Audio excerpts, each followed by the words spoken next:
your kind of company.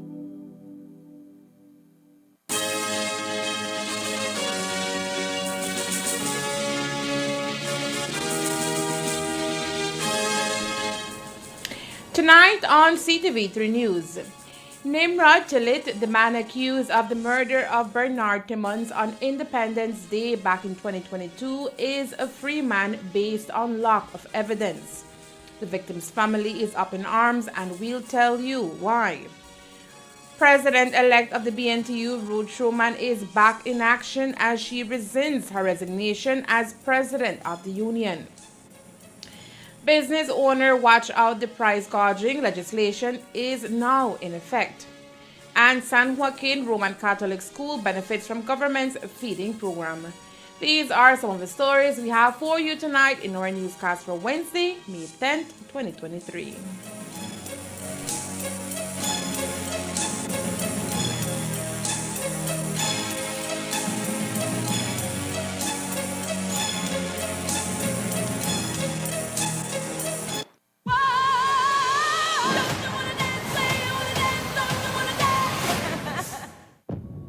Special guest in the audience tonight, legendary record executive, Mr. Clive Davis.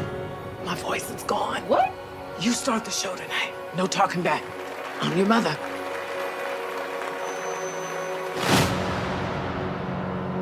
There's a boy I know. He's the one I dream of. What's your name again?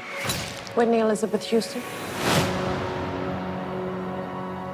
Wake up! It's on. It's on. Listen. If he really loves me. My dream. Sing what I want to sing. Be how I want to be. I say a prayer with every heartbeat. Reach as big an audience as I can. A common criticism of you, your music isn't black enough. Look, I don't know how to sing black, and I don't know how to sing white either. I know how to sing.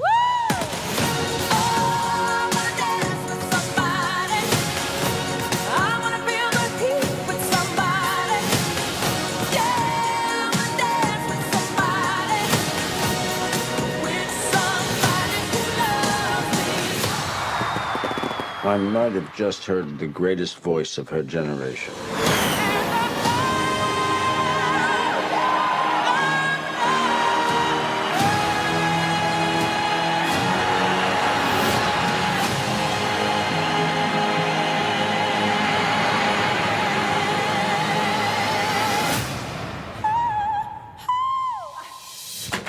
Maybe. Maybe. It's got to have a hook. A hook? Yeah. I'll give it a hook.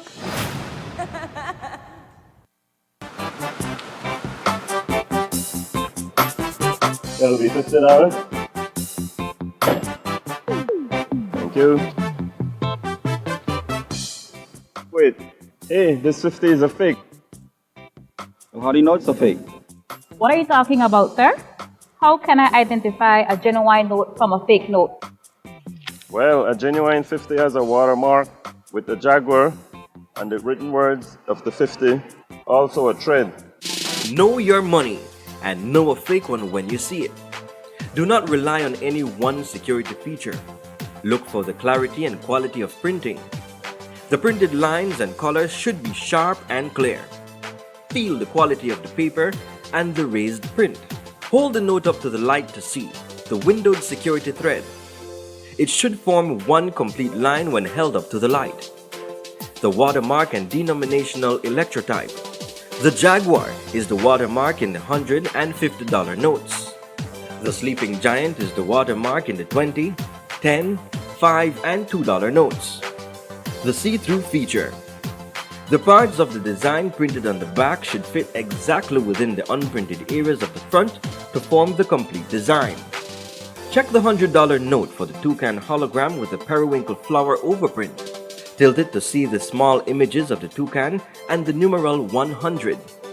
Check the $50 note for the green foil angelfish. Check even closer. Use an ultraviolet light to see the fluorescent features. Use a magnifier to see the microlettering. Tiny letters that read Central Bank of Belize and the value of the note. Stop the circulation of counterfeit Belize currency notes. Pass all counterfeits to the police at once. It is a criminal offense to hold or use a counterfeit. Be safe. Be sure. Know your money.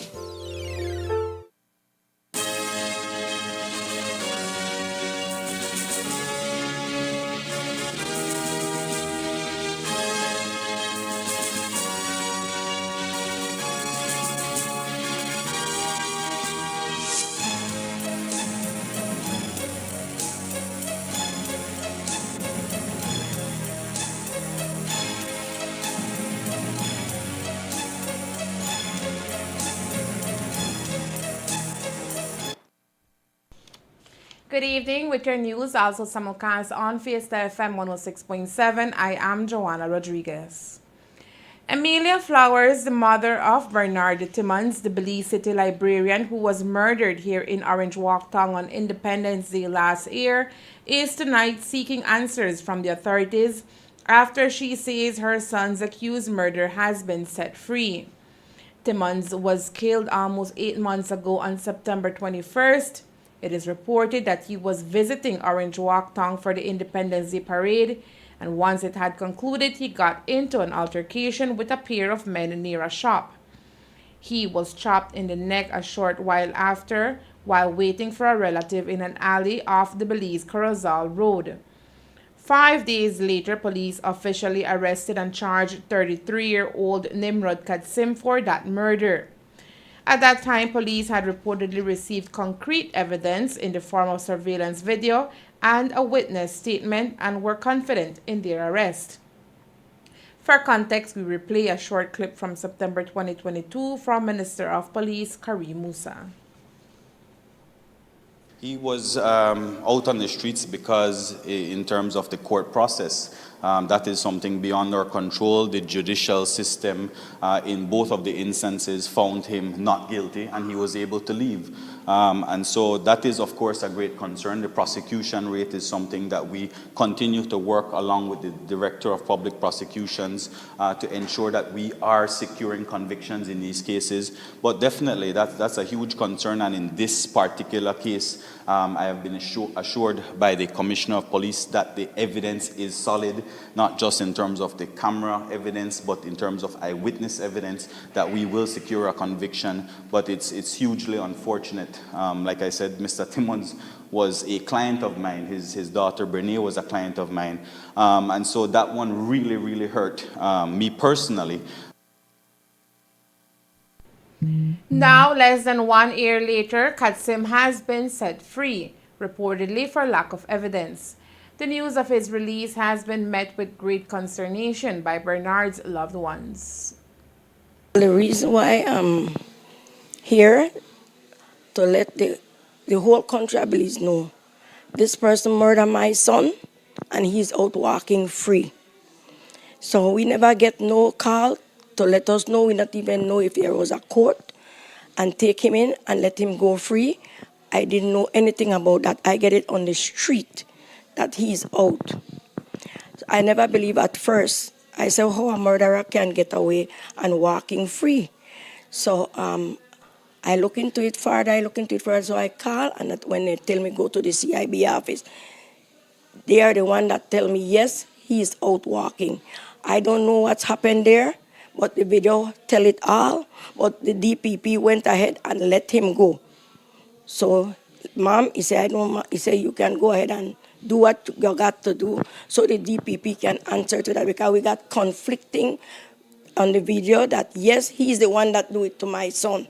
So why is he out free and the mother didn't know anything? And I said, that's my concern, and I want to know what they're going to do with him. If he's out on what I don't know, just walk free, just like that. So my son, what? He just died or he come from out of what? Just for chop his neck like that. I mean to say, we want justice. He died, he not a gang figure. He is not a street person. He work hard. He support his kids and his family. And for just that, he just walk away like that. I'm not happy with it. I'm hurt. This is not the first time that Katsim has been charged for murder and subsequently released. In fact, it's the third time, and so Emilia Flowers says she is simply looking for answers and justice for her son, who was callously killed without reason. He dismissed. He is walking free. That's what I get from the CIB office, that he is out free. Ma'am, sorry to let you know, but he is out free. He is out. Like everything is over with then. No more court case, nothing, because the DPP let him go free.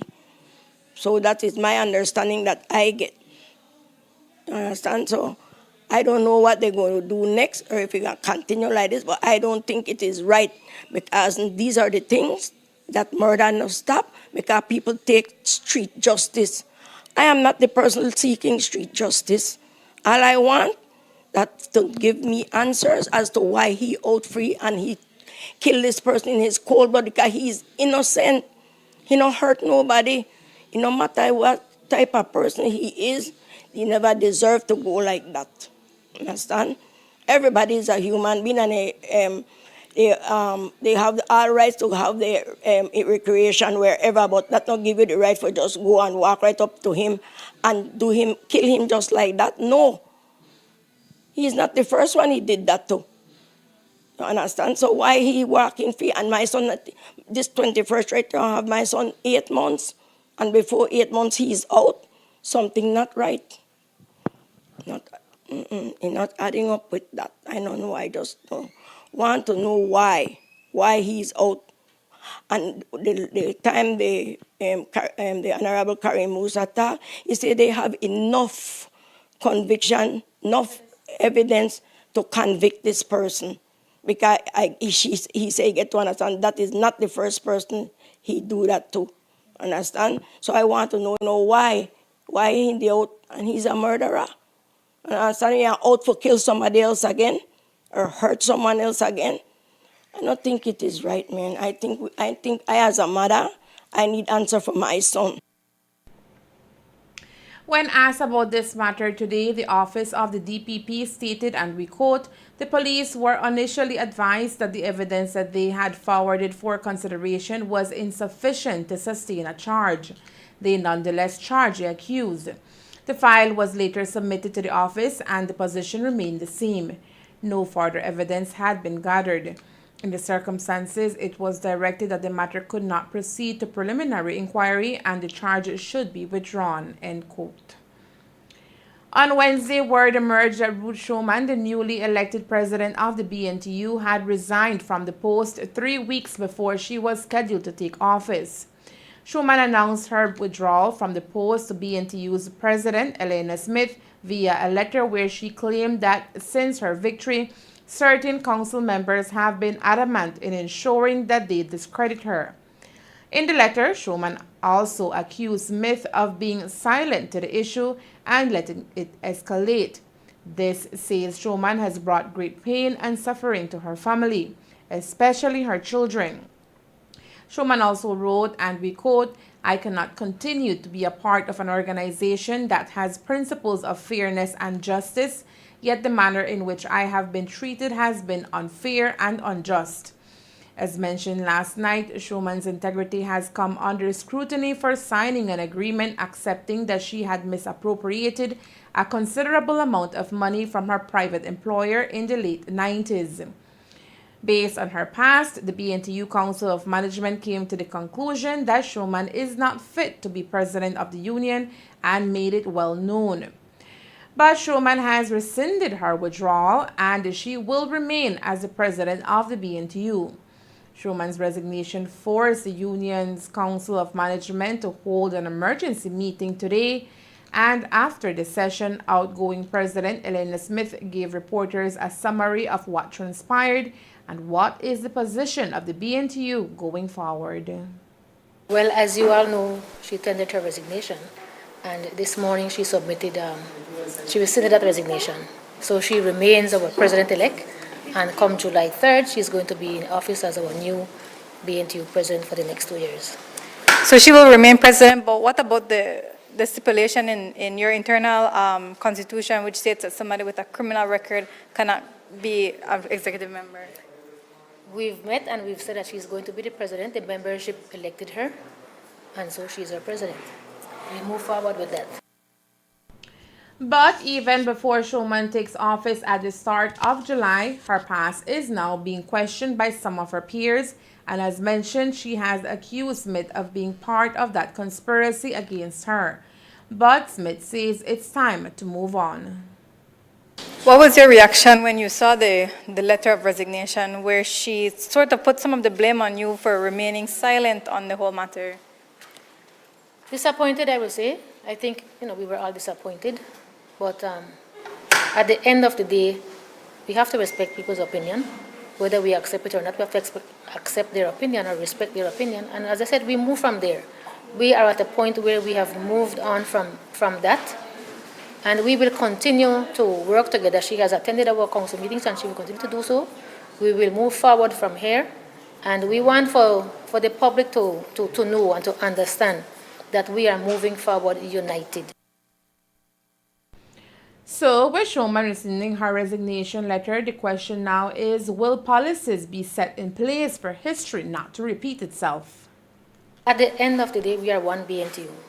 And as every other organization, there are challenges, and we have to face them when they come. Sure. And so that is what we did today. We faced those challenges. We looked at how we go forward, and that is what we'll be doing. We'll be going forward with our president and our council in support of her going forward. In terms of Ms. Schumann and the comments she's received, has she confided in you? What sort of things people have been telling her? And she also mentioned her children as well were in some type of danger. Well, those are things that I believe should have to speak for herself. I don't think that we have the authority to speak on any personal matter on her behalf. We can only speak to her position in the union and what we expect of her going forward. How has the transition period between you and her, and I know you spoke about it before, that it isn't very difficult because she's been there every step of the way. So do you feel satisfied relinquishing the reins? I'm very satisfied. I have done, as I said before, I have done my part. My term has come to an end. I have done my best that I could have done. And it is now her turn to come in and do her part as the next national president. Along with the council, they will chart the way forward in terms of what it is that they want to do during the next 2 years. Each president has his or her own vision, that they want, following or going within the mission and vision of the union, and they will work with the council to ensure that their mission or their vision that they have for 2 years would come to fruition. And so we don't expect anything differently. We know that the president doesn't make decisions, it's the council who makes decisions, and so that will continue. And we expect that the union will continue to be strong as we all are. And again, we may be going through a rough patch right now, but we will continue to be who we are, the proud, the strong, the mighty BNTU. After several months in the making, Minister of Agriculture Honorable Hossein Mai says the price gouging legislation has come into effect and the businesses can now be ticketed and even closed down if they are found guilty of this offense. With the legislation now in effect, the Ministry of Agriculture, through a special task force led by Minister Mai, is expected to continue in discussions with importers to further look into possible solutions to the massive overcharge that is currently taking place. It is law now that if you are caught gouging, you will be ticketed and your business will be closed, and it will be announced on the radio that you are gouging. To be fair to the retailers and to the businessmen, we met with the retailers and we explained to them. They claim innocence, that they are not price gouging, and that those who are gouging could be those who import. So by Director of Supplies Control is supposed to have met the importers to look at their price structures, how they do business, and to warn them that the price gouging law or the anti-gouging law will apply to everybody, the retailer and the wholesaler. So they have to be aware of this and what the consequences are of gouging. Residents are advised to contact the Ministry of Agriculture or the Bureau of Standards for any reports of price gouging in our communities. After several weeks of discussion, Cabinet has made decisive decisions as related to the current situation involving the BSCFA, who are concerned about fair trade premiums which our members have not yet received for sugarcane delivered during the 2021-2022 crop season, as well as the current 2022-2023 crop season. Those decisions are expected to be announced later tonight in the weekly cabinet brief. However, today when we caught up with Minister of Agriculture, Jose Mai, while he would not divulge much information, he did say that these decisions are very important for the industry as they fall in line with GOB's mission to ensure fair treatment for all within the sugar industry. What has happened with BSCFA not receiving their fair trade funds is regrettable. It is a practice that we ought not to support. We must condemn it in every single way because there is enough evidence to show that premiums should have been paid to BSCFA. It is regrettable, it is unfortunate, it is a bad practice, and it must discontinue. As the Minister for Agriculture, I have to ensure that the industry survives. It means that the miller must be treated right, fairly, and so should the farmers. And so decisions have been made yesterday in Cabinet, and we will move forward the way it ought to be. Up to news time, the cabinet release has not been issued to the media. Coming up next, the discussions take place for Belize's poultry to be exported to Jamaica. Stay tuned. Students and children are important to us. That's why Mayor Lodrick Shepherd and your Orange Walk Town Council have started the construction of a new sidewalk that starts at the gate of Muffles College and will go all the way into Tate Street, passing in front of Chapel School. This will keep children out of vehicular danger, making the area a child-friendly zone. We will continue to create infrastructure to safeguard our children. We will continue to work for you and with you because only together progress continues.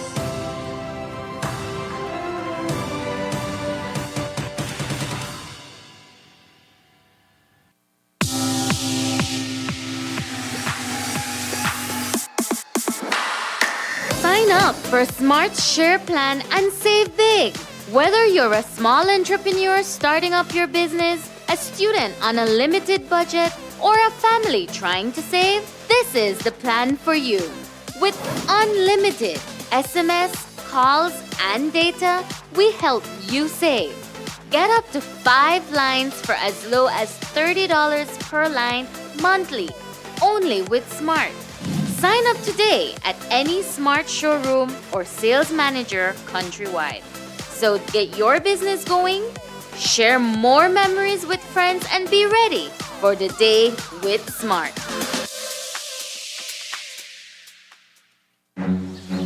Come on!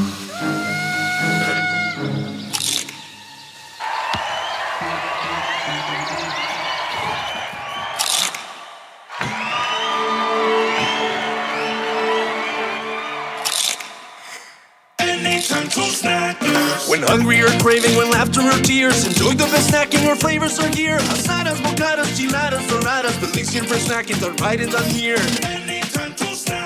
Done right, done here. Wedding. I don't know. Okay, I'll go first. I would wear something really cute, you know? Just festive. But not like white or bridal because you gotta keep them guessing. You gotta keep them guessing. And I would walk down the aisle to the song Gloria by Laura Branigan. And of course, in my childhood, I dreamed that I would fly her in to sing it. But now, I have you. Oh, Joel, you can't touch Branigan. You can touch Branigan. No Barbara, no Judy, no Branigan. Come on. Gloria, Gloria, I think they've got your number. Gloria, I think they've got the alias. Gloria, that you've been living under, but you really don't remember. Was it something that they said? All the voices in your head calling Gloria.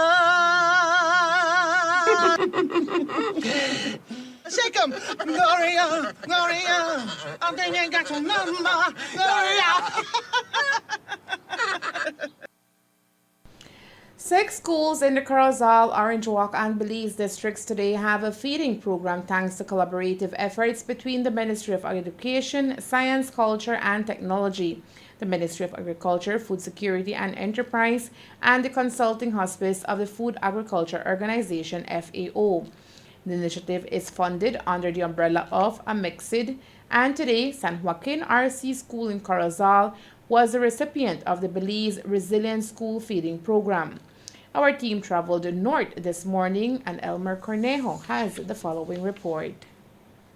At 10:07 this morning, the official handing over ceremony of the Belize Resilient School Feeding Program to the San Joaquin RC School began in the Corozal district. The special event gathered 5 principals and 1 assistant principal, together with the Ministers of Government Francis Fonseca, Jose Abelardo Mai, and Florencia Marin, along with their officials, the FAO representative, and the special invited guest from the Mexico Embassy in Belize, His Excellency Vladimir Hernandez, Chief of Mission. Once protocols were established, everything turned to smiles as the officials handing over completed its course. This is a program of FAO, along with AMEXID. They handed over today a catalog of menus and the practices for a school feeding program. It's important to understand the relationship between a school garden and a school feeding program. The kids are supposed to actually consume what they produce, and that's why it's a package of a school garden. In this case, it'll be a greenhouse structure with the school feeding program. It is unsustainable for teachers and principals to go out begging on streets and to the stores for rice, for beans to feed the children. That is unsustainable. So in that light, then, we have come up with this program through FAO to have a school garden and have also the school feeding program where the children work the garden, see the plants grow, harvest it, and then use it in their kitchen to feed themselves. So I believe that this is an excellent opportunity for all schools to understand the importance of growing your own food. In this case, we are agriculture.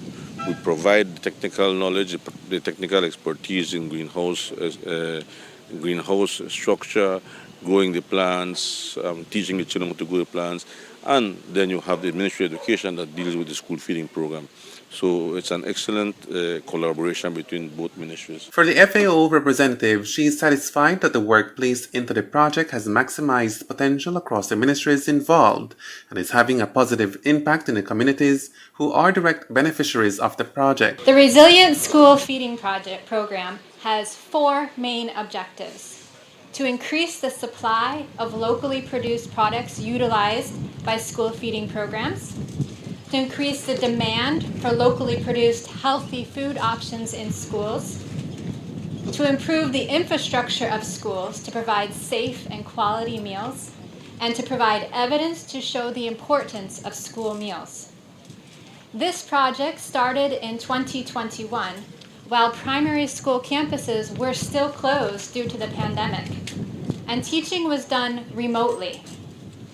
The pandemic emphasized to us the need for food security, especially in children, who are some of the most vulnerable citizens. The sub-project under the Mexico CARICOM FAO initiative, Cooperation for Climate Change Adaptation and Resilience in the Caribbean, has been tremendous in creating an enabling environment for more than 130 students of the San Joaquin RC School who report to class daily. Well, our school, all the parents, all the teachers, all the students are super grateful and happy that our school was chosen, one out of the 6 schools.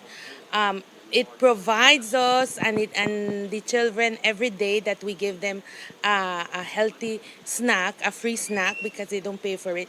They are super happy, and we try to give them variety of fruits and vegetables, and they are so excited, and they look forward for it every day. And I see that it has improved our school in the attendance. Everybody wants to come because they will get a free snack. They look forward to it, and it has helped our teachers because they have seen that they are focusing a little bit more, and as the attendance that I told you, they are more coming more frequently to school. Ministry of Education right now is the one that provides us with the money for the free snack every day. La FAO, we talking about $3 per child. We have approximately daily, in a high one when the attendance is high, 137. Yes, and it varies. It varies every day, but each student that is present every day, they get a free meal. Well, we have just started. Well, as you saw, they are not so big, but the children are so excited. We have many students here that do grow their vegetables in their yard, in their house. So they have a lot of experience, and they are super happy. Right now, it's just starting. So what we do, we are taking every day one class to go and take care of it so that they can get the feeling, so that they can appreciate, and so that they can know that they need to take care of their plants. And the purpose of it is horticulture, that whatever we are going to be using in the kitchen, well, we are going to be growing in the garden. The newly installed kitchen is fully equipped and will be utilized by 3 cooks who are all moms of students attending the institution. Everything that you see in there, some of them the school, like the microwave and some of them, but almost everything that you see in there was donated by the project, by La FAO. La FAO and Merced, they are the ones that donated all that you see there, from the fridge, the freezer, the stoves, the tiling, everything that you see, the butane tanks, the shelves, the chairs, the table, the fans, the ceiling, the school did it, that one, and other little materials, from the kitchen zinc to everything, the finishing, the paint that you see in there was everything part from the project, and with part of the school, and with the labor with Minister Florencio Marin Jr. Okay, and so the parents involved in the kitchen, are they parents for students here? And if so, how many families are directly getting assistance from this project per se afterwards, that's after it's been officially handed over? Yes, we have 3 cooks, official 3 cooks there, and they are, both of them are 3 parents from this school. Yes, they got the training from when COVID was there. Like I told a person a while ago, they had to learn their virtual because during the COVID time, it was training in virtual and one in person. We got it in St. Peter's School. And yes, they are 3 parents and they benefit from it. Yes, and they help us, and I'm very grateful for them because they are the ones that got the training, and they are the ones that make me their list. They tell me, Miss, I want this. They do a list for 1 week, 2 weeks, and they tell me these are all the things that I need, and they put the menu. This is what we're going to cook. And they got the training, and they're doing it very good. The CEO in the Ministry of Education has also made comments on the collaborative efforts that has seen fruition at all levels. Our Ministry of Education, Plan Belize, has a focal point as it relates to the National Healthy Start Feeding Program, and the handing over ceremony from both the FAO and AMICSID has provided us that foundation so that we roll out now to all our primary schools in a phasing approach, and we are hopeful by 2030 we have completed all our schools in the project. Particularly as it relates to the SDG number 2, where we need to have our children have access to a free meal in schools. We have that, Ms. Kathleen, you probably met Ms. Kathleen. She is the consultant and the person coordinating the event for us. So we will now sit down to look at the results that we have gathered through the period, and we will have a better idea as how we move forward. Extension officers in the Ministry of Agriculture, Food Security and Enterprise are expected to visit the school regularly to keep students and teachers abreast of the most important technicalities as the produce keep changing due to time. Elmer Cornejo, CTV3 News. Initially, only 6 schools were defined as beneficiaries for Belize's Resilient School Feeding Program. However, after consideration, 3 other schools will be having their own feeding program in the near future. These include San Pablo Government School, St. Peter's Anglican, and Belize Rural Primary School. Earlier this year, a team from Jamaica visited Belize in an effort to determine whether poultry produced locally can be exported to the island nation on a commercial scale. At that time, the delegation met with Minister of Agriculture Jose Abelardo May and the Belize Poultry Association, where discussions began. Today, Minister May says those discussions continue, however, it's a long and tedious process. GOB has intervened and decisions have been made. Yesterday in Cabinet, important decisions were made, but you will know that in time because there's a Cabinet brief that will be issued sometime today.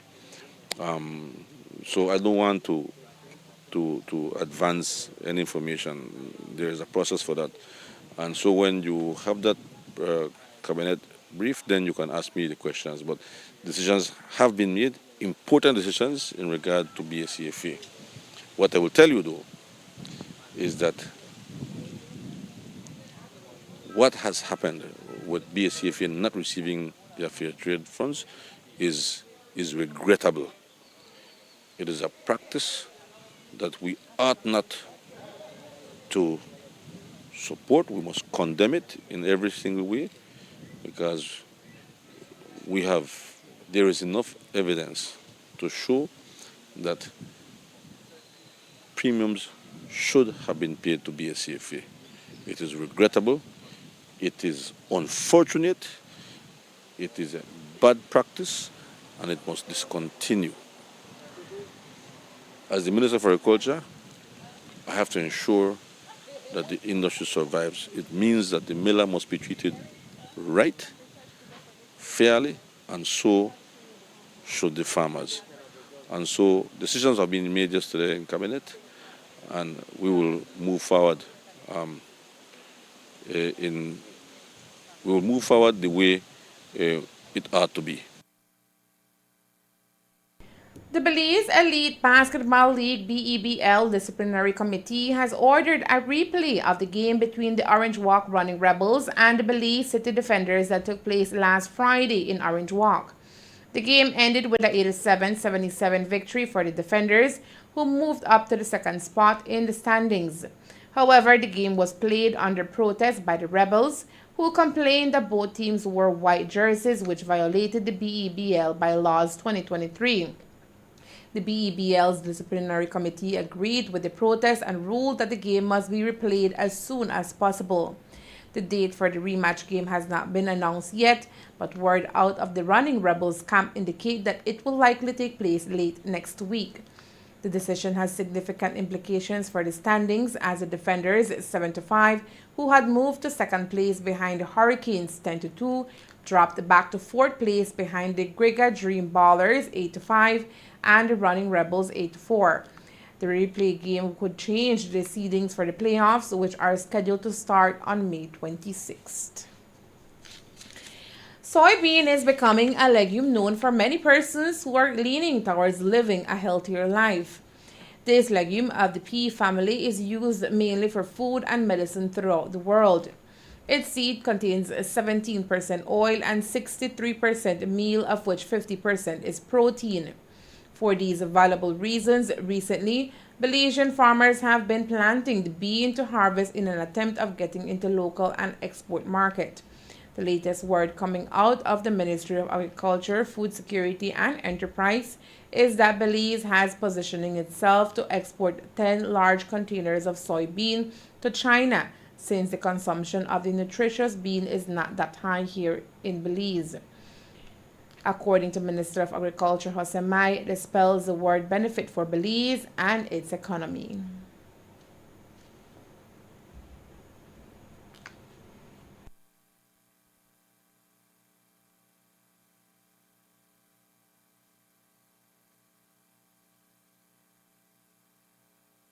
Well, it's the first time that we have had interest from China to export soybean. We have, at this time, we have abundance of soybean.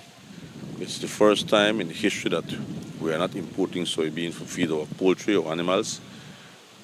We now have the ability to export. And so we have companies from China who have touched base with us, and they want to export. They want to buy soybean from the farmers in Belize.